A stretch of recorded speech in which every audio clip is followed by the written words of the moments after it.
right, so after kind of a long, stressful day of driving from getting to the Flight 93 Memorial, and then kind of our misadventure, leaving there, and then getting here, and what we found was in Pennsylvania, between the Flight 93 and here in Gettysburg, the signage wasn't great on the freeways, to say the least, and it was, I don't know, it just felt like real stressful. There's just trying to navigate the directions and stuff. But we made it here to Gettysburg, and we've been staying at Gettysburg Farm, which is great, and there's animals and fun things for the kids to do. There's a little arcade and a swimming pool and putt-putt and everything. But we've been hunkering down here for a few days, just like last week in Tulsa. We've been working, doing laundry, going grocery shopping, getting school done, all of those things. But we did have time to, you know, enjoy the campground a little bit, and going out and seeing fireflies and taking walks, and the kids played at the arcade and all that kind of stuff. All right, so we're gonna call this the end of our sprint across America to get to the East Coast from Arizona. We're here now, and now we feel like we can kind of slow down and really start adventuring to do all the things that we kind of set out to do for this adventure. All the American history and national parks and exploring and all of that. We're ready to start that now.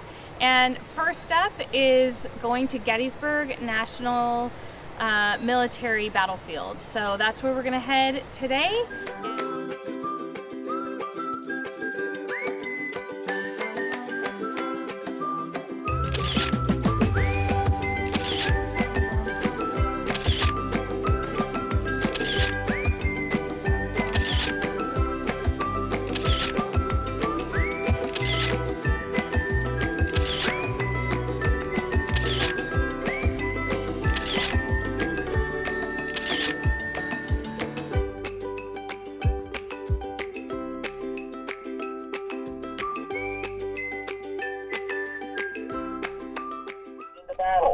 He's in that house, making bread and handing it out to the soldiers.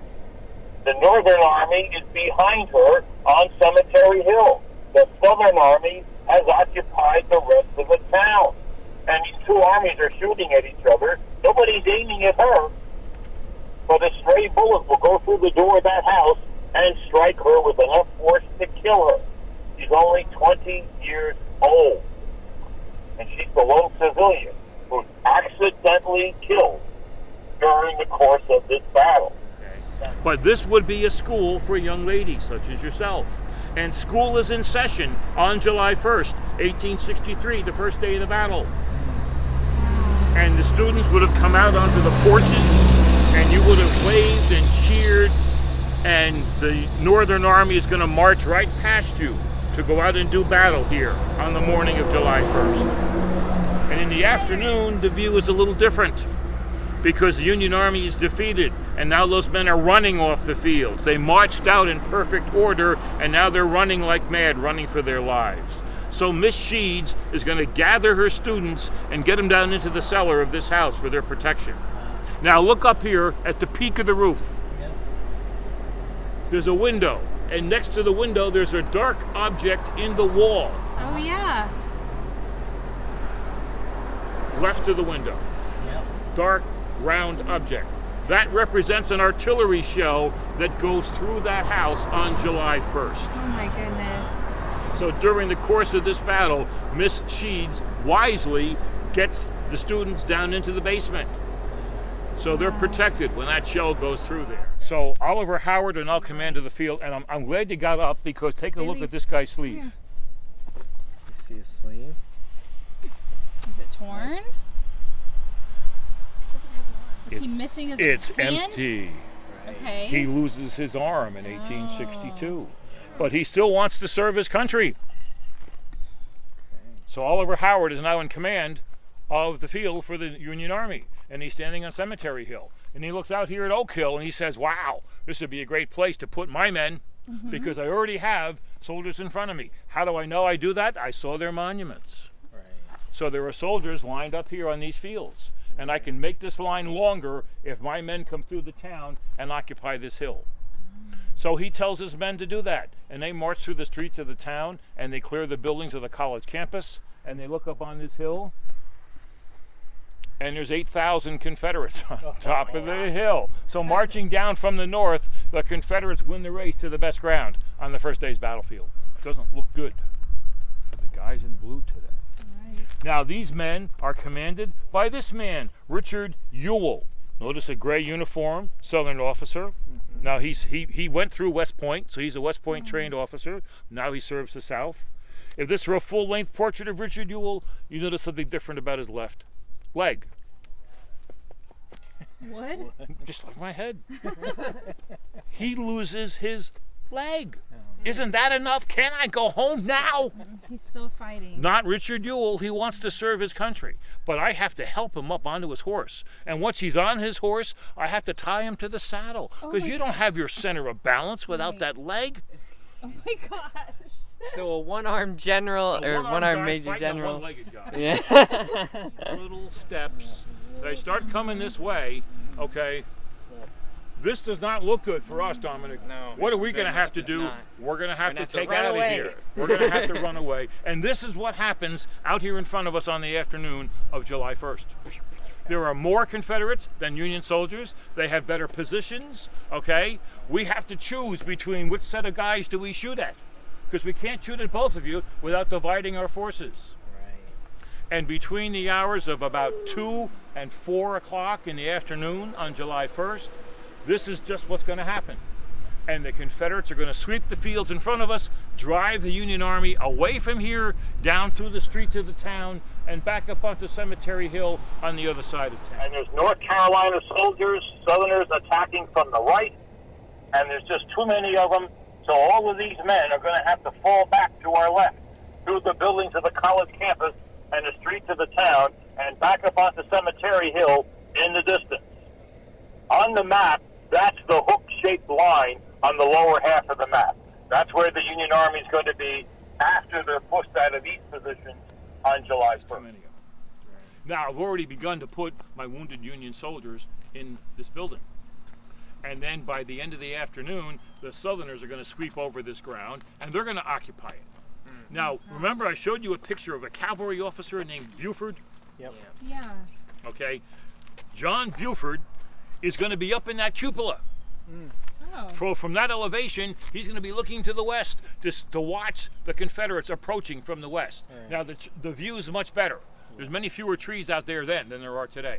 He could practically count the number of Southern soldiers marching in this direction from that cupola. But this is what the Union Army is going to do. And the Southerners are going to be here in the seminary watching that line build. But they're going to use this building as a hospital as well. By the end of the battle, there's going to be 600 wounded men lying on the floors of that building. Oh my gosh. Now, the Union Army is going to bring its medical teams here to the battlefield when the battle is over. And until they get here, it's going to be women like you. Okay, the armies are fighting July 1st, 2nd, and 3rd. The armies are still here on July 4th. And then the Confederates withdraw on the night of the 4th. So you come out here on the morning of the 5th. And it has rained cats and dogs on the night of the 4th. And this building, like many buildings in this area, get water in the basement. No. So you're going to come up here, and in the ground floor, there's a foot of water. And there's wounded men lying on that, and they can't move because they're shot in the legs, Right. and they're at risk of drowning. So Oh the my first thing gosh. you're going to have to do is carry the men out of the basement onto upper floors. Oh my gosh. Now, you're going to walk into this room, and just row after row of wounded young men. And this is what's going to go through your mind. I haven't had a letter from my son Right. in months. I don't know where he is. I don't know if he's alive or dead. I don't know if he's in a hospital down south, some building like this one. He could be in an unmarked grave in Virginia or Tennessee or someplace like that. The only thing I can do to get just a little closer to him is to take care of somebody else's son. So we have a great collection of stories and journals of what the women of Gettysburg experienced treating these wounded young men. I wonder. Southerners on seminary, Northerners on cemetery. So, all of these cannon here are going to represent the Confederate artillery pieces. And there's going to be monuments here that honor the Southerners. And we're going to look for a place to park to get out here and plan to continue these attacks. Down here, number 20. Yes, it is. Well, it's copper and tin. Okay. So, but here, let's try to read what this says. The letter C, S, Arsenal, Columbus, GEO stands for Georgia. It's serial number 20. Okay, so this is a bronze smooth-bore cannon, and it fires cannonballs. Now, look over there across the field. You can see a white barn. Yep. Okay, I'd be lucky to hit that white barn. On July 3rd, 13,000 Southern soldiers are going to do that. They're going to walk right across this field to strike the Union lines on the other side. And the attack we refer to as Pickett's Charge. Now, so somewhere over there on that side of the field, there's a line of Union soldiers. But I can't see all the way over there. Look at that barn with the turrets on top of it. Look at that big dome-shaped monument to the left of it. I can't see those entire structures. There's a road and a ridge that runs halfway between us and them. So right down the middle of the battlefield, there's a ridge. You may be able to see vehicles moving, and then all of a sudden they're going to disappear from sight because the ground rises there. So General Lee is going to send out a scout when it's first light enough to see on July 2nd. Tell me where they are over there. Okay? So the line that the scout reports is not like the one that we drew on the map. Come here and strike them on the side. When you're thus engaged, I'm going to send another 7,000 men across the field to help you. Yeah. So 21,000 men are going to attack the left side of the Union line on July 2nd. Right. And then General Lee complicates it just a little bit further. Don't let them see you coming. Yeah, on a big open field. 14,000 men. You know how you move an army? You march in a column of 4. So 4 abreast. So what's 14,000 divided by 4? 3,500 rows of soldiers. You don't think they're going to raise some dust when they walk? How about those cannons? Every one of those cannons, bless you, is pulled by a little vehicle. It's drawn by 4 horses or mules. Every cannon has another vehicle with it, with 4 more horses or mules. So 8 animals, 50 cannon, 400 animals, 14,000 men. Hide? Yeah, right. How do I hide? Yeah. What am I hiding from? Now this is the important thing.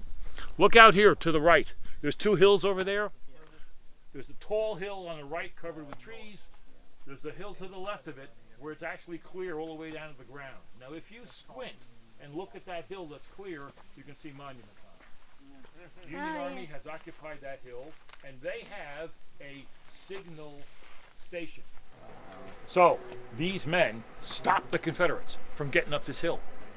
Now the Confederates who have captured the rocks of the Devil's Den are coming up on this side. They're coming up on the western face.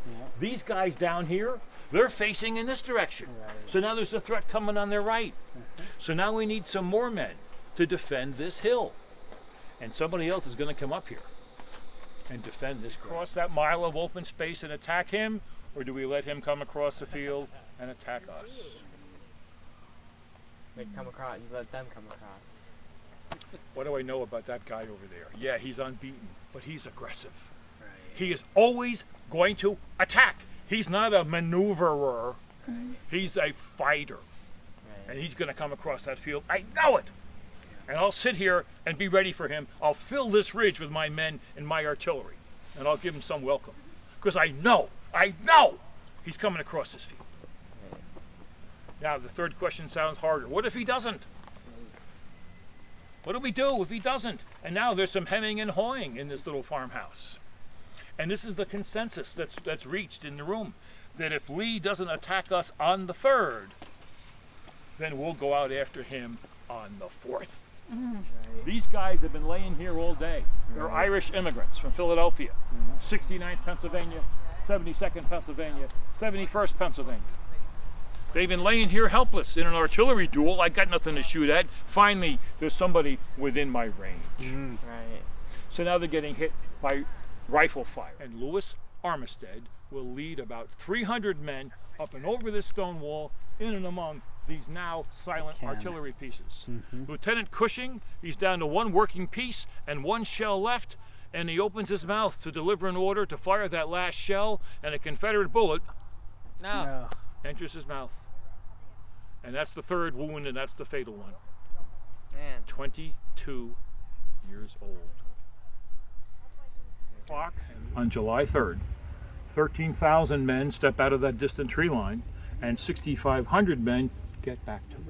Oh. Dang. Wow. Lee will come out and greet those returning men. And he's going to say to them, "It is all my fault." Now he realizes he asked more of those men than they could deliver. There's something else there too. That man over there. If I asked you to name a general from the period of the Civil War, what's the first name I always hear? Lee. Right. And then it's, oh no, name me a Northern general. And then who are you going to say? You're going to say Grant. You might say Hooker. You might say McClellan. How long before you get to George Meade? Right. This Pennsylvanian comes to this field in his home state. And he looks across at the tree line over there, and he fills this ridge with his men and his artillery. And he looks out there, you know what he does? You want to get to Washington?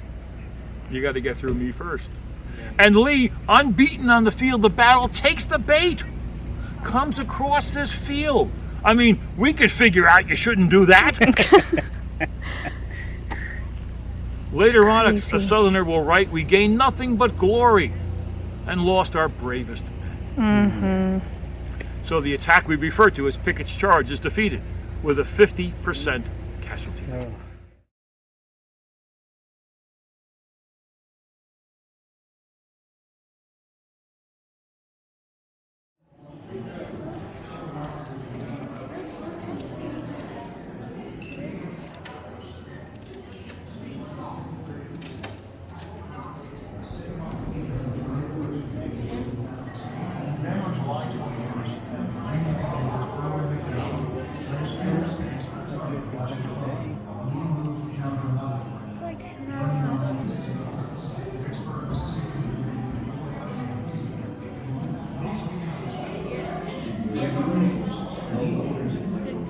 Okay, after a long day at Gettysburg today, we are back home, kids are in bed, everybody was really tired, we're tired, but we thought we would just give you a little recap of our day. It was totally awesome. We loved it so much. It is so well done. Everything there is just really well done from the minute you walk up.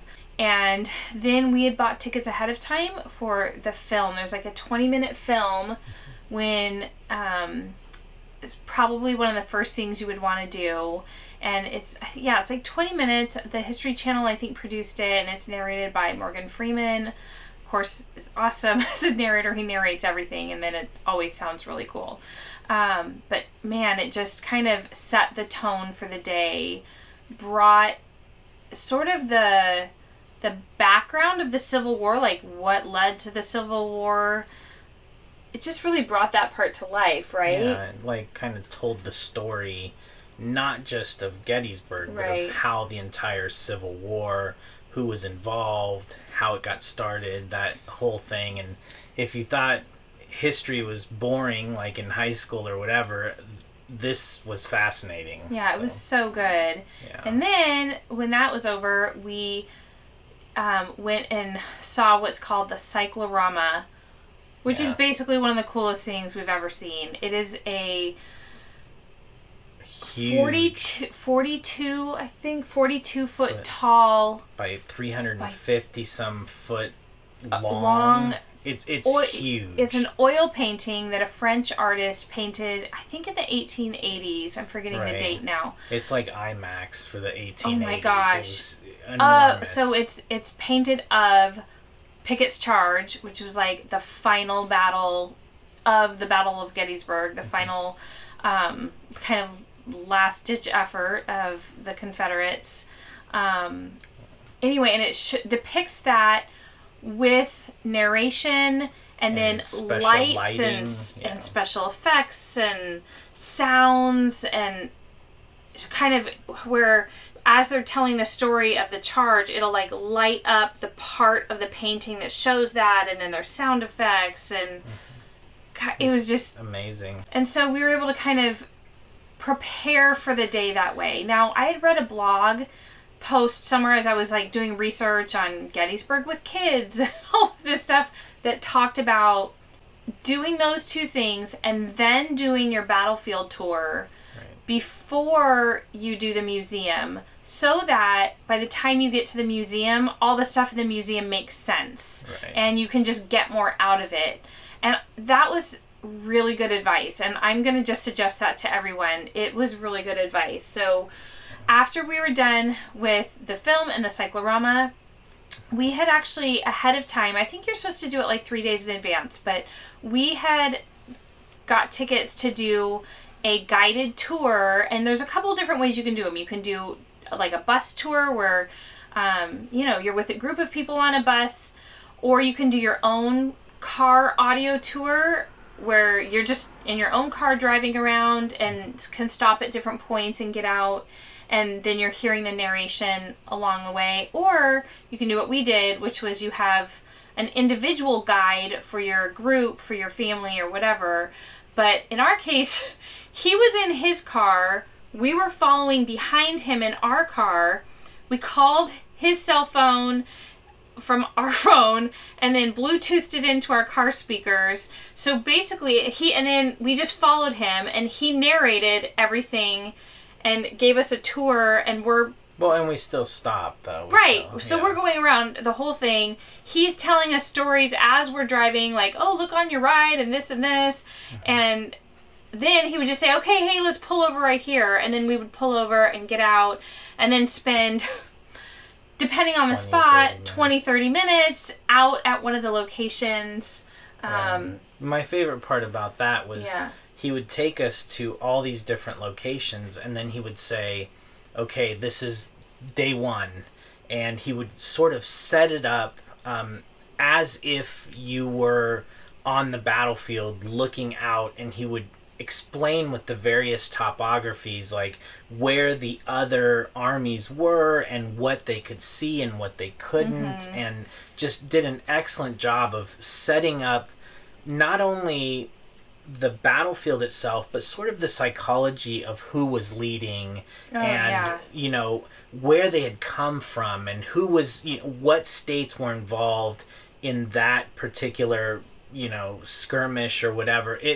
It was amazing. He was so knowledgeable. It was crazy. Yeah, so our guide had been doing this. He's been a licensed battlefield guide for 10 years, I think he said. And, I mean, he just knew everything off the back of his hand. And he was so kind to the kids, even when they were getting really tired at the end. And it was warm today. It was hot. It was like 97 and humid. Like 70% humidity. So what was supposed to be a 3-hour tour, it's kind of funny, it's like Gilligan's Island, right? It was supposed to be a 3-hour tour, turned into 4.5 hours, because it was he just kept going and telling more and more stories, and we were asking lots of questions, and just the personalized details that he could tell us, seeing the topography. And he would point out, like, do you see that barn over there? Well, with my particular rifle that I would have had, I could shoot that barn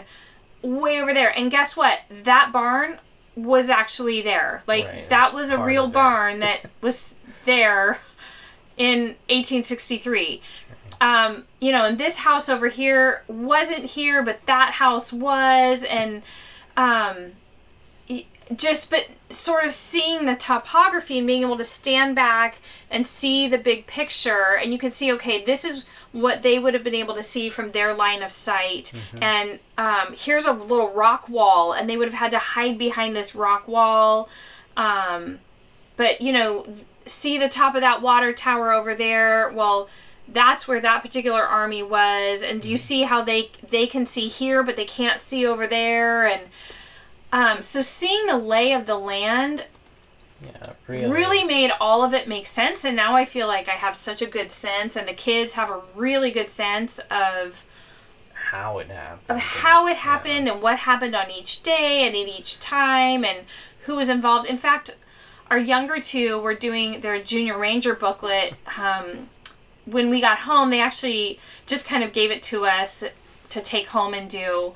And, I mean, even our 7-year-old were like, they knew all the answers to all the questions. It had just totally come to life. And gosh, it was a lot of information to take in. But it was so good. It was just, if you ever, I mean, probably this is true of lots of historical places, but getting a personalized guide, so worth it. Totally worth it. I think we paid $106, which for 6 of us to go do that, that was totally worth it. Like, I could not have made that history come to life for my kids in a textbook or even like a narrative storybook version of Gettysburg.